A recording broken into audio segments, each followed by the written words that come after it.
女仔令我思想變得大個，當初我幼稚行為對你犯下大錯。你話我唔識諗，用錢買冇用飾品，你慢慢心淡，覺得我對感情唔認真。要知道男人係天生要小朋友，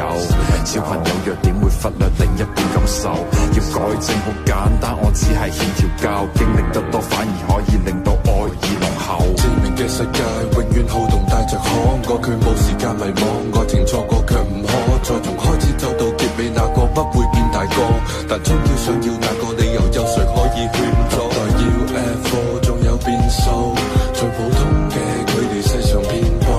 愛埋春天散落每個季節嘅消耗，看着花瓣跌落過程差得過衰老，重新出發。